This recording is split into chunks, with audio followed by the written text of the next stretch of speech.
우리 지난 시간에는 이 요한 서신서를 기록한 요한에 대해서 좀 살펴보았는데, 매우 귀공자, 있는 집에서 자라가지고 그런 이제 독선적이고 욕심도 많고 다혈질적이고 막 이런 성격의 사람이었는데, 그가 사랑의 사도로 변화되었다. 그리고 그 사이에 있었던 일은 예수님을 가장 가까이에서 따랐던 인물이었다. 그게 이제 이 변화를 설명할 수 있는 단서가 되었다는 말씀을 드렸습니다.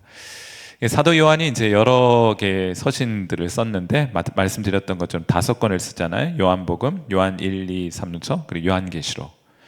보통 요한이 쓴 요한이 쓴 글들을 어떻게 말하냐면요, 이제 마치 이제 어린아이가 그 안에 들어가서 헤엄을 칠 정도로 쉽지만은, 그러나 코끼리도 그 안에 들어가서 헤엄을 칠 만큼 깊고 심원하다, 이런 얘기를 해서, 이게 사실은 요한 서신서도 혹은 요한복음, 요한계시록, 그리고 요한 1, 2, 3서는 어찌 보면 좀 쉽게 다가올 수 있고, 그래서 제일 먼저 성경을 읽으라, 복음서 중에는 요한복음을 읽어보라고 권하지 않습니까? 쉬워요. 그런데 사실 쉽지만은 않고, 깊이로 따지면 이거 어디에 그 끝이 보이지 않을 정도로 심연에 닿아 있어서, 사실은 요한 서신서를 제가 뭐 지금까지 이제 성경을 교회에서 강의하거나 또 설교할 때 미루어 두었던 거예요. 이게 좀 어려워요. 저한테는 많이 어려워서. 그래서 저와 오늘 이제 이 시간 함께 나누실 때 이게 수위가 굉장히 다양할 수 있으니까 좀 너무 어려운 것부터 접근하시면 좀 친숙해지지 않을 테니까, 좀 쉬운 것들 수용하시는 범위 안에서는 좀 쉽게, 또 여러분의 어떤 성경에 대한 이해 수준에 맞게 또 깊이를 추구해 갈 수 있는 그런 책이 요한 서신서들일 것입니다. 특별히 지금 성경책 혹시 펴가지고 계신지 모르겠는데, 오늘 함께 읽은 요한일서 1장 1절에서 4절을, 그러니까 저는 이제 쉽게 이해하고 제 스스로 먼저 이제 쉽게 본문을 이해하기 위해서 이 본문 안에 키워드들을 연결해서 논리를 구성해요. 그러면 그 본문을 비교적 정확하게 이해할 수 있는 것인데, 이제 요한일서 1장 1절부터 4절 말씀 오늘 읽었는데, 첫 번째 키워드는 생명이고요. 이제 두 번째로는 그것을 증언한다 해서 증언. 그러니까 사도 요한은 이 생명에 관한 증언을 하고 있는 것이다, 이렇게 말할 수 있겠고, 또 그 증언하려고 하는 이유가 뭐냐? 왜 이 생명에 관해서 내가 너희에게 증언하는 것이냐? 사귐을 갖게 하기 위함이다. 그래서 세 번째 키워드는 사귐, 그리고 마지막으로 키워드는 기쁨이에요.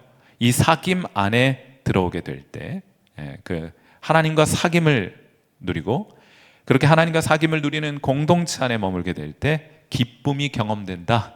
이래가지고요, 오늘 본문을 간략하게 먼저 제가 이제 조금 복잡한 이야기도 좀 해가기에 앞서서, 너무 복잡하면 길을 잃어버릴 테니까, 사도 요한이 오늘 이 본문을 통해서 우리에게 전하고자 하는 것은 생명에 관한 것인데, 그 생명을 증언하는 이유는 우리로 하여금 하나님과 사귐을 가지게 하고 그로 인한 기쁨을 경험하게 하기 위함이다. 자, 그렇게 하고요, 하나님과 친밀한 사귐을 가지는 사람들에게 나타나는 대표적인 현상이 기쁨이잖아요. 그러니까 이 기쁨이라는 주제는 언제나 우리의 신앙을 점검하는 리트머스 종이가 되는 거예요. 그러니까 여러분이 오늘 신앙생활을 잘하고 있는지 어떻게 확인합니까? 우리 지난 한 주간을 지내오시면서, 혹은 지난 3일간을 지내오시면서 여러분이 신앙생활을 잘하고 계신지를 어떻게 알 수 있어요? 여러분 안에 하나님과의 사귐으로 인한 기쁨이 경험되고 있는가, 이것 보고 아는 거예요. 여러분, 기독교 신앙은 기쁨의 종교입니다. 기쁨의 신앙이에요. 인상 쓰고 하는 게 아니란 말이에요.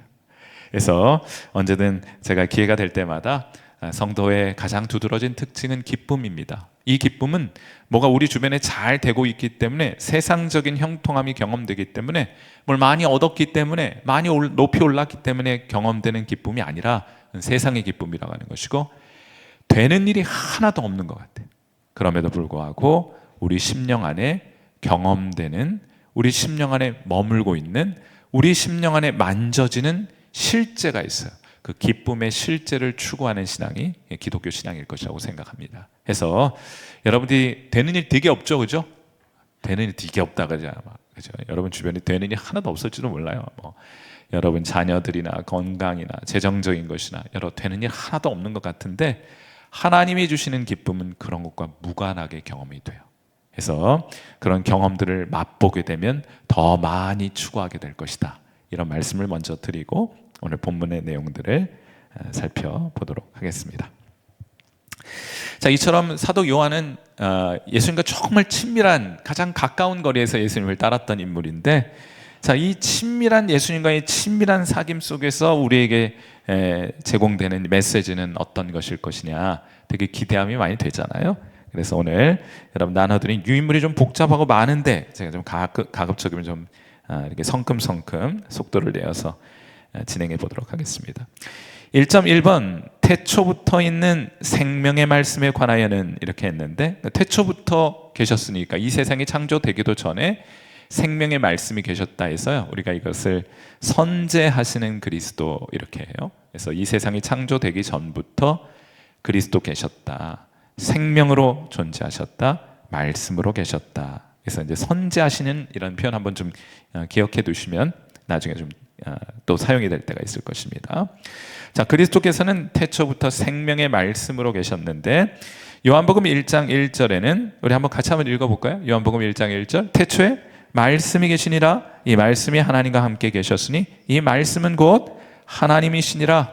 그러니까 태초에 하나님이 계셨는데 그 하나님을 말씀으로 표현하고 있어요. 그 말씀이 누구시냐? 그리스도이신 것이죠.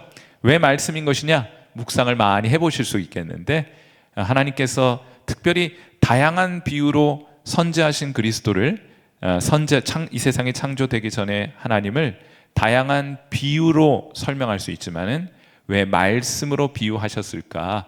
여러분, 말씀의 가장 중요한 역할이 무엇입니까? 그것은 소통하는 거잖아요. 태초부터 하나님, 성삼위 하나님 사이에 대화가 있었습니다. 그리고 그 말씀이신 예수님께서 성육신하셔서 이 세상에 오신 이유가 무엇입니까? 저와 여러분과 대화하기 위함이에요. 여러분에게 말을 거시기 위해서 오십니다.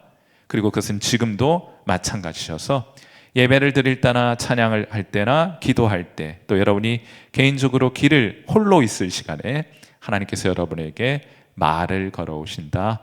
아마 그런 특징을 살려서 예수님을 선지하신 그리스도를 말씀으로 묘사하고 있는 것이 아닌가 싶고요. 조금 어려운 표현으로 말하자면 여기 생명의 말씀에 관하여는 이렇게 되어 있는데, 이게 매우 복잡합니다. 매우 복잡해서 이게 어떤 종류의 소유격이냐, 이것에 따라서 분류가 12가지도 더 넘어요. 그런데 제가 결론적으로만 말씀을 드리면 여기에 생명과 말씀은 동격 관계에 있어서 생명 곧 말씀, 이렇게 이해하시면 좋을 것 같아요. 자, 이 뭐 어려운 건 좀 제쳐두시고 1.1.3번, 예수님께서는 태초에 생명과 말씀으로 계셨다. 그런데 예수님께서는 그분 자신이 생명이시면서 또한 우리에게 생명을 주시는 분, 생명의 저자, 생명의 주, 이런 표현을 해요. 자, 요한복음 5장 26절 말씀 보시면, 자, 우리 같이 한번 또 읽습니다. 시작. 아버지께서 자기 속에 생명이 있음 같이 아들에게도 생명을 주어 그 속에 있게 하셨고, 태초부터 생명으로 계셨어요. 태초부터 말씀으로 계셨습니다. 우리에게 말 걸기 위해서. 왜 말을 걸으시는 거예요? 하나님 안에 있는 생명 주시기 위해서. 자, 그렇다면 우리가 이 생명이 무엇인지를 물어야죠. 하나님께서 우리에게 주시고자 하는 생명은 무엇이냐? 단지 우리가 생각하고 있는 생명, 그러면 죽지 않고 영원히 사는 거, 이 생물학적인 생명이 연장되어 영혼에까지 닿는 거, 이것을 하나님께서 우리에게 주시려고 하는 것이냐? 그렇지 않습니다. 그러니까 여러분이 성경에서 생명이라는 표현을 얻게 되면 성경에서 생명은 뭐라고 정의하는지를 보셔야죠. 자, 그래서 1.2번은 생명이란 무엇인가? 말씀으로 계시면서 여러분의 말 걸고 제발 이것을 내가 너에게 주러 왔노라 하고 말씀하시는 그 생명, 하나님께서 지금도 여러분 우리 모두에게 주시고자 하며 풍성히 경험되기를 바라시는 그 생명은 무엇이냐? 정의를 좀 내려야겠는데, 자, 요한에게 있어서 생명은 단순한 생물학적인 생명, 살아있음을 의미하지 않습니다. 그것을 이상을 의미하게 돼요.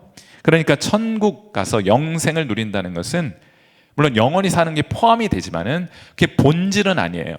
마치 이런 거라고 비유가 적절할지 모르겠는데, 혹시 그런 상황에 있는 가족이나 또 친지분이 있다면 좀 양해해 주시기를 바라고, 우리가 주변에 보시면 뇌사 상태에 있는 분들이 혹시 계시기도 하죠.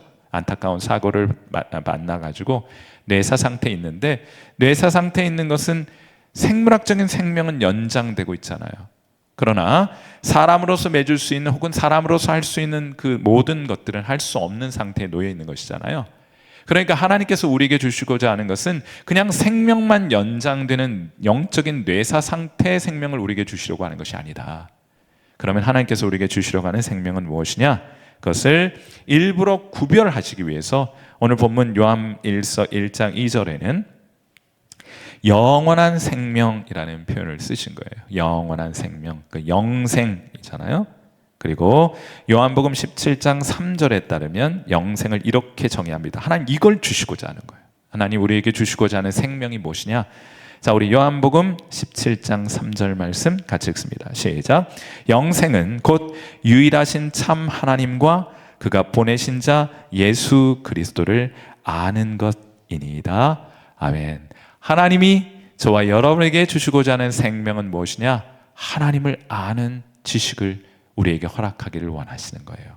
하나님이 주시는 영생은 그러므로 1.2.3번 하나님을 아는 것입니다. 하나님을 아는 것. 여러분은 하나님을 아십니까? 하나님을 경험하여 아셨습니까? 여러분 영생을 소유하고 있는 거예요. 영생을 생명을 가진 것과 또 풍성히 누리는 것은 좀 다른 차원의 이야기이긴 한데 여러분이 영생을 소유하게 되었다. 그 생명을 풍성하게 경험하는 것은 이제 여러분의 앞으로 신앙생활을 가면서 하나님을 더 깊이 만나고 하나님을 더 깊이 경험하게 될 때 여러분 안에서 경험되는 생명력이 될 것입니다. 이거를 우리가 하나님께서 우리에게 주신 거예요. 그러니까 하나님께서 우리에게 주신 영생은 단지 생명만 오래 지속되는 것이 아니고 그것이 포함되긴 하지만은 가장 본질이 되는 것은 하나님을 더 깊이 알아가는 것과 관계가 된다. 자, 그러니까 천국에 가면 여러분 이제 이런 생각 가지고 있죠. 천국에 가면 진짜 심심하겠다. 진짜 하얀 옷만 입고 날개 달고 하늘을 날아다니면서 할렐루야 할렐루야 할렐루야를 천년 만년 영원토록 노래만 부르고 있을 것이라는 생각들을 가지고 계시잖아요. 거기엔 천국만큼 심심하고 재미가 없는 곳이 없을 것 같아요. 그런데 이 영생의 본질을 하나님을 아는 것과 관련돼서 이해하신다면 천국은 기쁨과 환희로 넘치는 곳이 될 거예요. 여러분이 이 땅을 살면서 하나님을 부분적으로 조금 맛보고도 하나님 이렇게 좋아서 우리의 모든 것을 다 드려도 아깝지 않다고 고백을 하는데 그때 천국에 가서 하나님을 얼굴과 얼굴을 직접 맞대어 보면서 하나님을 알아갈 때 그 기쁨을 우리가 무엇으로 형용할 수 있겠습니까? 상상할 수 없는 기쁨이 우리를 기다리고 있으니 천국은 환희와 기쁨의 장소인 것이 틀림이 없어요. 맞아요? 우리 주님 요만큼 알고도 이렇게 좋은데 주님 직접 뵙고 알면 얼마나 더 좋겠습니까? 그런데 그것이 영원히 지속된다고 하니까 그 말의 의미는 우리가 하나님을 알아가는 것에 진보가 있게 될 것이다. 천국은 단지 정체되어 있고 정적인 곳이 아니라 정말 역동적이고 또 굉장히 뭐라고 할까요? 진취적이고 진보적인 곳이 천국이에요. 하나님을 아는 지식에 있어서 말이죠. 기대함이 생기잖아요. 그러니까 부지런히 이 땅에 계시면서 하나님을 경험해서 하나님 얼마나 좋은 분인지 알아가는 것이 그 하나님이 좋은 만큼 천국이 사모되는 것이 아니겠어요? 그러니까 너무 걱정하지 마셔라. 천국 가서 노래만 하시지는 않을 것이다. 이렇게 말씀을 드리고 싶어요. 자, 그래서 이제 이 주제는 앞으로도 계속 나올 것이니까 B번을 보시면 영생은 A번을 보시면 생명은 존재론적도 물론 우리 생명이라고 하는 것이 생물학적으로도 생명이라는 것이 존재해야죠. 다른 사람과 구별되는 인격이 존재하고 있어야 합니다. 그게 없으면 다른 것도 의미가 없을 테니까. 그러나 그것만을 의미하지는 않아서 그 두 번째 빈칸에는 생명이라고 하는 것은 관계론적 관계를 맺는 것도 포함되는 거예요. 존재론적으로도 우리가 다른 인격과 구별된 인격으로 존재하지만 그 구별된 인격은 자연과도 관계를 맺고 나와 나 자신과의 관계도 맺고 다른 사람들과의 관계도 맺고 하나님과의 관계를 맺어가는 존재로서의 생명, 이것이 관계로적 생명이고요. 그런데 인격적인 개념이다 하는 거예요. 자, 신명기 30장 6절 말씀에 이런 말씀이 있습니다. 내 하나님 여호와께서 내 마음과 내 자손의 마음에 할례를 베푸사 너로 마음을 다하며 뜻을 다하여 내 하나님 여호와를 사랑하게 하사. 하나님을 사랑하게 하셔요. 그 결과 무엇입니까? 너로 생명을 얻게 하실 것이다. 그냥 하나님과 무관하게 영원히 오래 지속되는 삶이 아니고 하나님을 사랑하는 관계에 놓이게 돼요. 그런데 우리가 사랑하는 사랑의 대상이 되신 하나님이 영원히 존재하는 분이시니까 우리도 인격적으로 존재적으로 영원히 머물면서 하나님과 그 사랑의 관계를 지속하고 추구하며 경험하며 살아가는 것이 이 땅에서의 천국의 삶이고 앞으로 우리가 경험하게 될 천국의 삶일 것을 말해주고 있는 겁니다. 이게 순서가 굉장히 중요해요. 내 하나님 여호와를 어떻게 하게 하사? 사랑하게 하사 너로 생명을 얻게 하실 것이다. 하나님을 사랑하는 것이 영생이에요. 하나님을 사랑하는 것이 생명입니다. 생명력으로 가득한 심령은 어떤 사람이냐? 하나님에 대한 사랑으로 가득 채워진 사람이라고 말할 수 있는 것이겠습니다. 자, 이것이 성경이 정의하는 영생의 개념이에요. 자, 그리고 이제 이 생명이 태초부터 계셨던 이 생명, 하나님을 아는 지식으로 충만하신 예수님께서 그 생명이 이 세상에 자신의 모습을 드러내 나타내 보이시게 되죠. 성육신 하셨단 말이에요. 자, 그런데 이 사도 요한은 이 성육신하신 예수님 그리스도를 오감을 통해 경험하게 됩니다. 이게 이제 왜 중요하냐면요, 이걸 부정하는 사람들이 있기 때문에요. 예수님께서 이 세상에 오셨는데 하나님 거룩하신 분이 어떻게 육신의 몸을 입고 옵니까? 그러니까 그건 실제 육신이 아니고 가현설, 보이게는 육신처럼 보이지만은 그러나 실체는 없는, 육체의 실체를 가지고 있지 않은 그리스도였을 것이다. 이렇게 주장하는 이단들이 초대교회부터 있었거든요. 그런데 사도 요한은 이렇게 말하고 있습니다. 요한일서 1장 1절 말씀 같이 한번 읽어봐요. 하나님은 이렇게 경험하는 겁니다. 자, 같이 한번 요한일서 1장 1절 같이 읽습니다. 시작. 태초부터 있는 생명의 말씀에 관하여는 우리가 들은 바요, 눈으로 본 바요, 자세히 보고 우리의 손으로 만진 바라 하였어요. 여기 태초부터 있는, 이제 이해가 되시죠? 태초부터 있는 생명의 말씀, 곧 그리스도에 관하여는 우리가 그분의 음성을 들었습니다. 우리가 우리의 눈으로 그분의 실체를 보았습니다. 그리고 우리가 가현설, 그냥 눈으로 본 것뿐만 아니고 우리가 손으로 직접 그의 구멍난 손을 만졌고 그의 찔린 옆구리에 그 옆구리에 찔린 곳을, 상처를 만져본 바 되었습니다. 그분은 육체를 입고 오신 하나님의 아들이십니다 하는 고백이에요.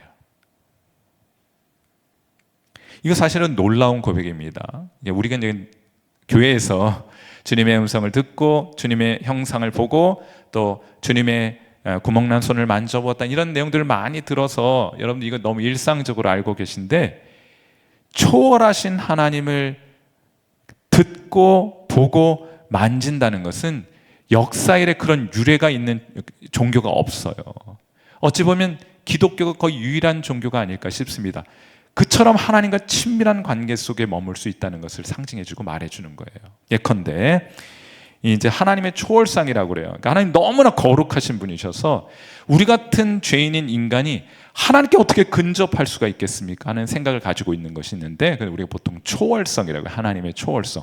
너무나 거룩해서 우리와 함께 할 수 없는 저 멀리 계신 분, 이런 하나님에 대한 이해를 가지고 있는 신앙이 있습니다. 대표적으로 이슬람교가 그런 종교예요. 절대로 하나님과 교제를 나눌 수 있다, 이런 생각을 가지고 있지 않습니다. 오늘 요한일서에 보면 이 증언을 하고 있는 이유가 뭐냐? 하나님과 사귐을 가지게 하기 위함이다, 이렇게 말하잖아요. 이슬람교회는요, 하나님 너무나 거룩하고 절대적인 분이셔서 그 하나님과는 교제할 수 없습니다. 이게 이슬람 정경인 코란에 나오는 이야기예요. 코란 42장, 이렇게 읽지는 않는다고 하는데 그냥 우리 편의상 코란 42장 51절 제가 준비해 봤어요. 뭐라고 되어 있는가 하면, 어떤 인간도, 코란 아시잖아요. 이슬람 교회 경전 있잖아요. 거기에 뭐라고 되어 있는가 하면 어떤 인간도 알라와 직접 말할 수 없다. 다만 계시를 통하여 간접적으로 베일 뒤에서, 장막 뒤에서 실체를 볼 수는 없어요. 그런데 성경은 뭐라 말합니까? 그 휘장이, 하나님 계신 지성소를 가리고 있던 휘장이 예수님의 십자가의 죽음과 함께 찢어져서 그 사이에 길을 만들어내시지 않습니까? 하나님께 직접 나아갈 수 있는 길이 열렸다. 여러분, 이렇게 말하는 거예요. 그리고 사자를 보내 그가 알라의 허락으로 원하는 바를 계시할 뿐이다. 일방적으로 계시를 들을 뿐 사람은 하나님께로 갈 수 없다는 이해를 가지고 있어요. 무한한 간격이 사람과 하나님 사이에 놓여 있는 겁니다. 이 알라는 이제 우리식으로 말하면 하나님이시니까. 천주교도 마찬가지여서요. 천주교도 하나님은 너무나 거룩한 분이에요. 예수님도 너무나 거룩한 분이에요. 근데 우리의 형편과 우리의 꼴을 보니 여기 하나님 앞에 나갈 수 있을 만한 형편이 안 되거든요. 그러니까 자신이 없는 거예요. 나 같은 죄인이, 나 같은 추하고 더러운 사람이 어떻게 거룩하신 하나님께로 나아갈 수 있겠습니까? 그래서 하나님과 사람 사이에 중재자를 세워놓은 거예요. 그 중재자가 누구입니까? 온갖 종류의 성인들을 다 갖다 놓은 거예요. 왜입니까? 이게 굉장히 어떻게 보면 겸손의 표현이긴 한데 성경적이진 않아요. 매우 인간적인 겸손의 표현입니다. 내 같은 사람이 어떻게 나갑니까? 그러니까 성인 되신 마리아가 나 대신 예수님께 좀 뭐 좀 얘기 좀 해주세요 해가지고 이들은 직접 하나님께 나가 기도하는 것이 아니고 마리아에게 혹은 성인들에게 자신의 바람과 기도의 제목을 아뢰는 그런 신앙적인 전통을 가지게 된 거예요. 여러분, 죄도 말이죠, 고해성사라는 거 하잖아요. 죄를 직접 어떻게 하나님께 우리가 아뢰입니까? 그러니까 인간적인 겸손의 차원에서 내가 직접 그 추한 이야기를 하나님께 드릴 수 없으니 누구한테 그 얘기를 하는 거예요? 사제나 신부에게 고해성사를 통해서 그 죄를 고백하게 되는 겁니다. 절대로 여러분은 저한테 와서 그런 일 하지 마시고 하나님께 직접 그 문제를 쌓아들고 나아가 고백하시는 귀한 은혜 있게 되기를 주님의 이름으로 축원해 드립니다. 직접 그 일이 열려 있으니 하나님께로 나아가 교제하는 신앙, 이처럼 하나님과 친밀한 관계를 보장해주는 신앙이 이 세상에 어디 있냐는 말이에요. 기독교는 직접 하나님을 만납니다. 저는 이 단어가 너무 뭐라고 하나요? 그냥 읽기에는 너무 귀한 단어인 것 같아요. 자, 요한일서 1장 3절 말씀 우리 같이 한번 읽어봅니다. 시작. 우리가 보고 들은 바를 너희에게도 전함은 너희로 우리와 사귐이 있게 하라. 이건 뭐 우리끼리 사귀는 거, 사람들이 사귀는 건 얼마든지 가능해요. 그런데 뭐라 해요? 우리의 사귐은 아버지와 그의 아들 예수 그리스도와 더불어 누리는 것이라. 사랑하는 성도 여러분, 이 이야기를 들려주기 위해서 사도 요한이 펜을 들었어요. 무엇하기 위해서? 여러분이 하나님께로 나아가 하나님과 깊은 사귐을 가지게 하기 위하여. 부디 여러분이 주저하지 마시고 이를 위해 모든 필요한 비용과 모든 필요한 조건들은 예수님께서 다 충족해 주셨으니 담대하게 그 은혜의 보좌로 나아가서 하나님께 직접 기도하시고 하나님께 직접 죄를 고백하시고 하나님과 함께 동행하시는 하나님과의 귀한 사귐을 누려 살아가시는 저와 여러분 되시기를 주님의 이름으로 축원해 드립니다. 그것이 신앙이에요. 대신해 줄 수 없습니다. 여러분이 하셔야 되는 거예요. 반대 극단도 있습니다. 초월성을 부정하는 신앙도 있겠죠. 그건 뭐 신앙이라고 부를 수도 없겠는데 사실 이제 과학이라고 하는 것도 일종의 신념이고 신앙이라고 생각해요. 그래서 제가 이거는 간략하게 말씀드릴게요. 길어질 것 같아서 2.3번 보시면 과학적인 것과 과학주의가 있어요. 저는 과학적이고 합리적이고자 합니다. 그러나 과학주의자는 아니에요. 어떤 의미인가 하면은 하나님에 대한 경험은 매우 개인적이고 사실적이고 동시에 초월적입니다. 거기 초월적이라고 써보세요. 자, 사도 바울과 그의 일행이 다메섹으로 가는 중에 부활하신 예수님을 만나게 됩니다. 자, 그런데 그때 이런 일이 있었어요. 사도행전 9장 7절 말씀 보시면 이거 이제 좀 제게는 참 흥미로운 구절인데 같이 가던 사람들은 소리만 듣고 아무도 보지 못하여 말을 못하고 서 있더라. 그런데 똑같은 현상을 경험한 바울은 이들은 이게 이제 벼락 소리라고, 마른 하늘에 내린 벼락 소리라고 들어요. 천둥 소리라고 이게 듣게 되는데, 똑같은 소리를 들은 사도 바울은 주님의 음성을 매우 음절과 이해 가능한 예수님의 음성으로 듣게 됩니다. 사울아 사울아 네가 나를 왜 핍박하느냐, 뭐 이런 매우 명확한 예수님의 음성으로 듣게 돼요. 똑같은 소리를 들었는데 어떤 이들은 천둥 소리라고 말하는 반면 사도 바울은 그것을 하나님의 음성으로 매우 분명하게 이해하게 되더라. 무슨 말씀을 드리는가 하면, 동일한 현상을 경험했는데 동일한 것을 경험한 것은 아니에요. 여러분, 주일날 함께 모여서 예배를 드릴 때 똑같은 찬양, 똑같은 말씀, 똑같은 기도를 하고 있지만은 어떤 이들은 그 찬양과 기도와 말씀 가운데 하나님을 경험하지 않습니까? 하나님의 음성을 듣지 않습니까? 그런데 어떤 사람들은 그냥 사람들이 부르는 찬양, 사람들이 하는 기도, 사람이 전하는 말을 듣게 되잖아요. 똑같은 현상을 맞이하게 되었는데 똑같은 경험을 한 것은 아니더라 하는 거예요. 자, 이것은 과학이 아닙니다. 과학은요, 언제나 똑같은 조건을 주면 똑같은 결과가 나타나야 과학이라고 부르는 거예요. 여기서 이런 원인을 주었는데 여기서는 A라는 결과가 나왔다. 그런데 똑같은 조건을 주었는데 다른 장소에 갔더니 B라는 결과가 나왔다. 그건 과학이 아닙니다. 똑같은 조건을 주면 어디 가서든, 한국에 가서든 미국에서든 똑같이 A라는 어떤 조건을 주면 A라는 결과가 어디에서나 어떤 장소에서나 나타나게 될 때 그거는 과학적으로 입증되었다고 하는 거예요. 그게 안 되면 그거는 아직 가설일 뿐이다라고 생각하는 것이죠. 똑같은 조건에 대하여 똑같은 결과를 가져올 때 그것을 과학이라고 부른다면 우리 신앙은 과학은 아닙니다. 왜냐하면 똑같은 원인이 주어져도 서로 다른 경험을 할 수 있기 때문이에요. 그래서 저는 그건 비과학적이라는 표현보다는 거기 C번에요, 2.3.1번에 초과학적이다 하는 거예요. 똑같은 것을 경험해도 하나님께서 거기에 능력을 심기도 하고, 하나님께서 거기에다 지혜를 주시기도 하고, 하나님께서 거기에다 복을 심기도 하고 은혜를 담아 주시기도 하기 때문에 똑같은 현상을 맞이하고도 똑같은 것을 경험하는 것은 아니다 하는 거예요. 그래서 거의 초과학적이라고 쓰시면 되고요.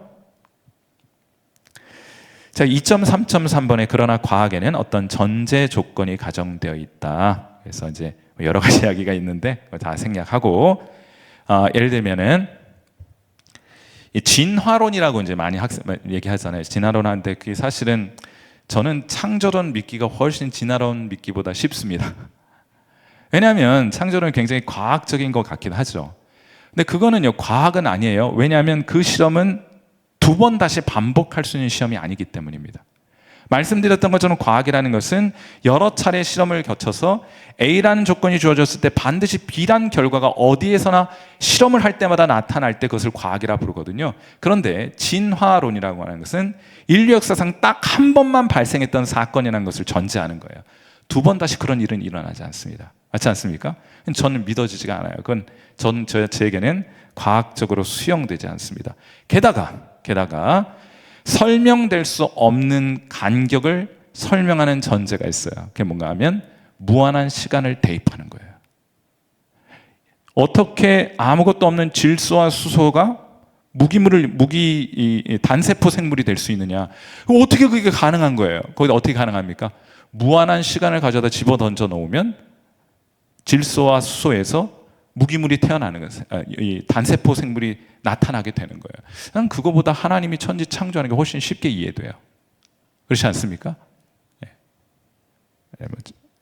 그런 걸 말고 저는 그렇게 생각하고 있어서 그래서 제가 여러분에게 드리는 말씀은 이것이에요. 하나님께서 창조하신 이 세상은 하나님께서 합리적으로 지어 놓으셨기 때문에 우리는 얼마든지 과학적일 수 있다. 거기 성도는 과학적이고 합리적으로 사고해야 합니다. 그러나 초월을 부정하는, 하나님의 존재를 인정하지 않는 과학주의는 반드시 우리의 신앙과는 별개의 것으로 취급되어야 한다 하는 거예요. 그래서 우리 성도들은 제발 무턱대고 믿지 마세요. 무턱대고 믿지 마세요. 좀 따져보고 좀 믿어보세요. 그리고 하나님께서 여러분이 그렇게 합리적으로 사고하고 또 이해하려고 애쓰고 노력하는 과정 가운데 하나님께서 은혜를 주셔서 하나님의 진리를 더 깊이 발견하는 은혜도 있게 될 것입니다. 자, 그러니까 신앙생활은 이 균형 감각이 굉장히 중요해요. 너무나 하나님을 초월적으로 밀어붙여서 하나님과 함께할 수 없게 되는 저 극단도 올바른 신앙은 아니고, 하나님을 아예 배제해가지고 자연주의, 과학주의를 추구하는 것도 올바른 신앙은 아닐 것이니, 우리는 과학적이고 합리적으로 사고하나 그것을 뛰어넘는 초과학적이고 초자연적인 사고를 이루어가는, 또 추구해가는 저와 여러분 되기를 바랍니다. 자, 이제 3번 항목으로 넘어오셔서 요한일서 1장 3절 말씀을 제가 한번 읽어볼게요.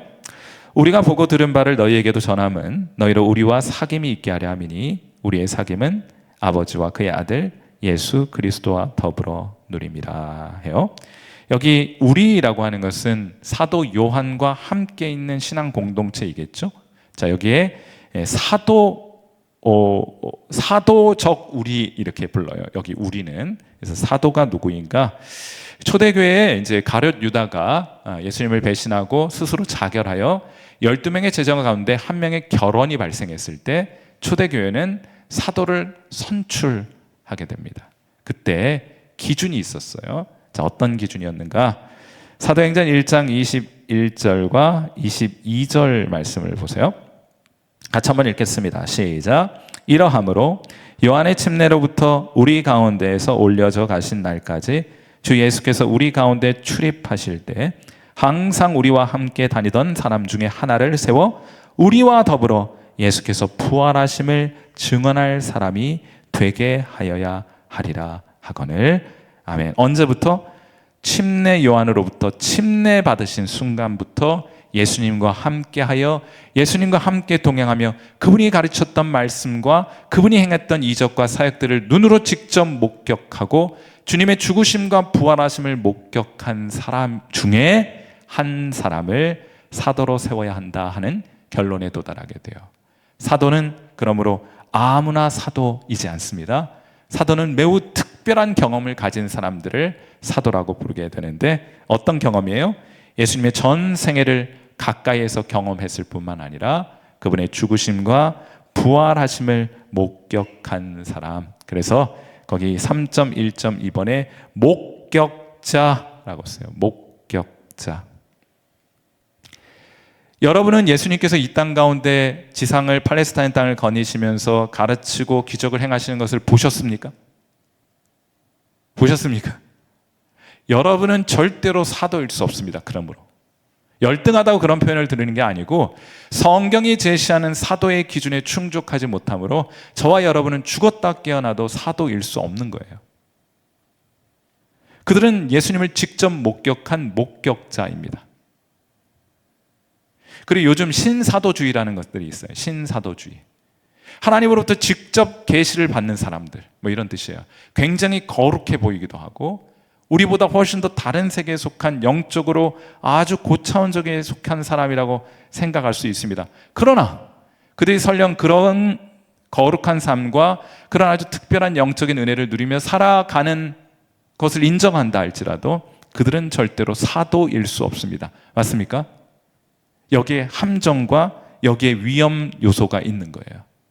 그들은 스스로를 사도라고, 신사도, 사도라고 지칭하면서 성경의 권위, 곧 사도들이 증언한 성경의 권위보다 더 높은 권위를 주장하기 시작해요. 성경도 이 신사도들에 의해서 혹은 직접 계시를 통해서 받아야만 성경도 진리로 수용하게 되는 일들이 있게 됩니다. 제가 말씀드린 바 있는가요? 이 신사도주의에 빠져있는 한 사람이 우리 울산 지역에 이사를 왔는데 교회를 안 가요. 교회를 안 가. 왜요? 하나님이 교회 가라고 직통 계시를 안 주셨대요. 아니, 참이 아니고 진짜 그런 거예요. 하나님이 어떤 사람과 결혼하라 그러면 직통 계시 받았으니까 가서 결혼하자고 프로포즈하고 그래요. 교회, 어떤 교회 가라고 말씀하지 않으셨으니까 교회 안 가요. 근데 밥은 잘 쳐드셔. 하나님의 직통 계시지 받지 않아도 밥은 잘 드셔. 그 뭐 그런 게 다 있어요. 그렇죠? 얼마나 위험한 것이냐. 여러분, 이런 주장주의하는 사람들, 직통 계시 말하는 사람들 각별히 조심하고 경계하셔야 돼요. 사도들의 증언보다 더 높은 권위를 갖는 성경의 가르침, 사도들의 증언을 담고 있는 성경보다 더 높은 권위를 가진 가르침은 있을 수 없습니다. 맞아요? 그래서 우리가 언제나 성경의 권위를 우리 신앙의 최고의 권위로 인정하는 이유가 거기에 있어요. 우리는 사도가 아니에요. 가장 가까이서 예수님의 가르침과 그분의 행하신 일들을 직접 보았던 목격자들만이 그 자격을 가질 수가 있는 겁니다. 굉장히 중요한 거예요. 그래서 3.2번에 목격자로서의 우리, 그리스도의 증언에 관한 권위자입니다. 그들이 남겨놓은 것이 성경이에요. 그러므로 성경은 이 세상 어떤, 그 외에 다른 어떤 사람들의 증언보다 더 탁월한 권위를 가지는 영적인 가르침이 되는 겁니다. 이거보다 더 높은 권위를 갖는 가르침은 존재할 수가 없어요. 우리는 목격자 그러면 우리 시대에는요, 안 믿습니다. 근데 그걸 뭐 봤네? 그럼 저는 거짓말할 수도 있다, 이런 생각 가지고 있잖아요. 그러니까 사람들이 가지고 있는 증언이 법적인 효력을 가지고 있긴 있지만은, 그러나 다른 것들과 결합해서 믿을만 할 때 수용하지, 사람들이 말한 걸 믿지 않는 시대를 살아가고 있습니다. 그런데 예수님 당시엔 달랐어요. 고대 사회에서는 글로 쓰여진 것보다 사람이 내가 직접 눈으로 봤다, 이게 훨씬 더 법정에서 신빙성을 갖는 증언이 됩니다. 그런 사회예요. 그러니까 우리가 살고 있는 사회와 같지 않습니다. 제가 키케로의 그 연설문 가운데 섹션 27번째 섹션 하나 자막을 좀 준비해 봤는데, 이 키케로는 굉장히 유명한 로마 제국의, 고대 로마의 정치가, 연설가, 또 철학가이면서 아무튼 탁월한 이 문필가예요. 그가 뭐라고 말한가 하면, 문서가 무엇을 말해주겠는가? 그것들은 벙어리 증인일 뿐이다. 살아있는 목소리와 증언이 없다면 무슨 소용이 있겠는가? 이런 시대에 쓰여진 것이 성경이고, 이런 시대에 내가 그것을 목격했다고 말하는 증언은 우리가 현대인의 기준으로 그건 거짓말일 수도 있고 오류가 있을 수 있다고 이렇게 치부해 버릴 수가 없는 거예요. 여러분, 무슨 말씀이 이해가 되십니까? 왜 그러냐면, 제가 이제 생각을 해보니까 이런 것 같아요. 이 고대 사회는 책이 문서가 별로 없습니다. 그걸 만들기도 어렵고 값도 비싸요. 그러니까 어떤 해당 내용에 대한 글이 예를 들면 종이 한 장으로만 있다, 이건 위조 가능성이 높잖아요. 여기서 제작된 그 문서를 다른 곳에 가가지고, 그건 세상에 하나밖에 없으니까 그거 살짝 고쳐가지고 위조할 수 있잖아요. 그런데 1450년 쿠텐베르크가 인쇄술을 개발하면서 금속 활자를 개발하면서 같은 내용의 문헌들을 다량 복사 혹은 제작할 수 있는 시대를 맞이하게 됩니다. 그러니까 똑같은 내용을 이 사람도 갖고 저 사람도 갖고 많은 사람들이 가질 수가 있게 되는 거예요. 그러니까 그때부터 문서를 조작해서 거짓말을 할 수 있는 가능성이 점점점 떨어지게 되겠죠. 저는 어쩌면 이것이 오늘날 이제 우리 시대는 그래서 이제 그런 말 합니다. 흐릿한 잉크가 선명한 기억보다 오래 간다, 이런 표현 하거든요. 그러니까 사람 말은 믿을 게 못 되고 문서로 남아있는 거, 사인을 했다든지, 여러분이 그래서 사인하잖아요. 여러분 말로 하는 건 믿을 수 없어서 사인하게 하는 거예요. 그건 지워지지 않으니까. 그래서 우리 시대에는 문서라든지 어떤 증거 자료가 남아있어야 그것을 믿을 만하다, 이렇게 얘기하지만은, 성경의 시대에는 내가 그것을 직접 보았다 하는 것보다 더 법적인 효력을 갖는 것은 없었다. 그런 시대에 사도 요한이 내가 보았다, 내가 들었다, 내가 만졌다, 내가 목격자다 하는 거예요. 그러니 그가 하는 말에 어떤 신뢰도나 신빙성이 얼마나 큰 것이겠어요. 자기의 모든 것을 걸고 그렇게 고백하잖아요. 심지어 사도들은 자신의 생명이 순교를 당한 이 자리에서도 자기가 보았던, 목격했던 것을 부정하지 않아 순교를 당하는 일이 있지 않습니까? 자기가 보았던 사실은 자기의 생명보다 더 귀중한 것이어서 그것을 증언하기엔 자기의 생명을 아까운 것으로 여기지 않고 증언하는 하였던 거예요. 여기 그런 내용들이 반영되어 있는 겁니다. 내가 그것을 보았고 너희에게 증언하는 것이다. 자, 마지막으로 4번 항목 보시면은 요한 1서를 기록한 목적은 코이노니아입니다. 아까도 말씀드렸던 것처럼, 자, 내가 진짜 보았단 말이에요. 내가 경험했고 내가 지금도 하나님과 사귐을 누려 살아가고 있다. 너희도 이 사귐의 자리에 나오기를 바란다. 이런 내용이에요. 그래서 우리가 이제 코이노니아라고 하고요. 그 다음에 4.1.2번에 보시면 생명은, 자, 예수님 안에 있는 생명을 우리에게 하나님께서 허락해 주셨어요. 생명은 하나님을 아는 지식과 관련된 것입니다. 그러니까 하나님이 사도 요한으로 하여금 하나님을 알게 하셨어요. 그런데 생명은요, 생명은 전염되는, 확산되는 성향을 가지고 있습니다. 그래서 생명과 생명이 만나 결혼하면 아이라는 또 다른 생명을 낳게 되는 거예요.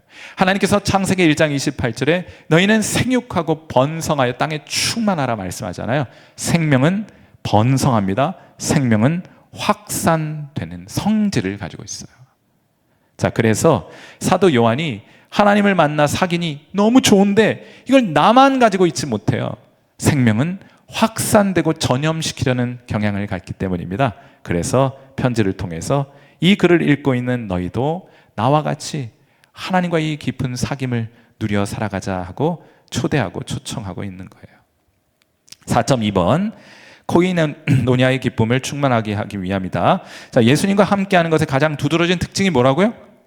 예수님과 함께하는 것의 가장 두드러진 특징은 기쁨. 기쁨. 신앙은 기쁜 것.